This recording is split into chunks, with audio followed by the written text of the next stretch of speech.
அஸ்ஸலாமு அலைக்கும் வரஹ்மத்துல்லாஹி வபரகாத்துஹு. Welcome to Tamil Islamic Hidaya.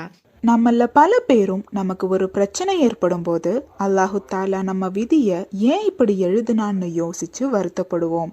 ஆனா உங்க விதிய நீங்க ஆசைப்படுற மாதிரி நல்லபடியா வாழ ஒரு அமல் இருக்கு. இந்த அமல் உங்க விதிய நீங்க ஆசைப்படுற மாதிரி மாற்றி அமைக்க உதவி செய்யும். அந்த அமலை பத்தி தான் இன்ஷா அல்லாஹ் இந்த வீடியோல நாம பார்க்க போறோம். குரான்ல நிறைய இடங்கள்ல அல்லாஹு தாலா நம்மள துவா கேட்குமாறு கட்டளையிடுறான்.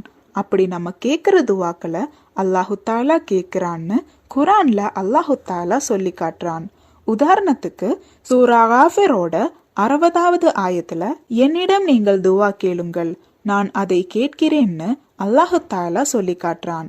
அதே மாதிரி தான் நிறைய ஹதீஸுகள்ல நபி ஸல்லல்லாஹு அலைஹி வஸல்லம் அவர்கள் உங்க துவா விதியை மாற்றி அமைக்க கூடிய ஒண்ணுன்னு கூறியதாக பதிவு செய்யப்பட்டிருக்கு. துவாவை தவிர வேற எதுவும் உங்கள் விதியை மாற்றி அமைக்காது என்று நபி ஸல்லல்லாஹு அலைஹி வஸல்லம் அவர்கள் கூறியதாக முஸ்னத் அஹ்மதுல பதிவு செய்யப்பட்டிருக்கு.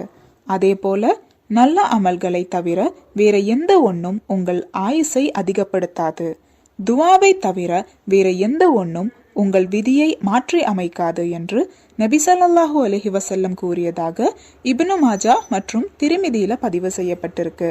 அதே மாதிரி இன்னொரு ஹதீஸ்ல உங்கள் துவா ஏற்கனவே நடந்தவை மற்றும் இனிமேல் நடக்க இருக்கும் விஷயங்களுக்கு நன்மை அளிக்கக்கூடிய ஒன்றாக இருக்கும். எனவே அல்லாவின் அடியார்களே, நீங்கள் அதிகமாக துவா கேளுங்கள் என்று நபி ஸல்லல்லாஹு அலைஹி வஸல்லம் அவர்கள் கூறியதாக திர்மிதியில பதிவு செய்யப்பட்டிருக்கு. இன்னும் எத்தனையோ ஹதீசுகள் நம்ம துவாக்களை அதிகப்படுத்த சொல்லி அல்லாஹு தாலாவும் அவனோட ரசூலும் நமக்கு கற்று தந்திருக்காங்க.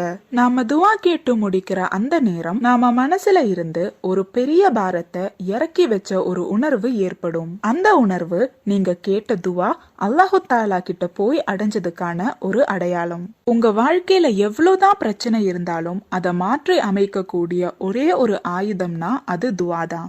அல்லாஹு தாலாவுக்கு இணை வைக்காத நீங்க கேக்குற துவா நிச்சயமா நடக்கும்னு முழு நம்பிக்கையோடும் கேக்குற துவாவை அல்லாஹு தாலா ஒருபோதும் தட்ட மாட்டான்.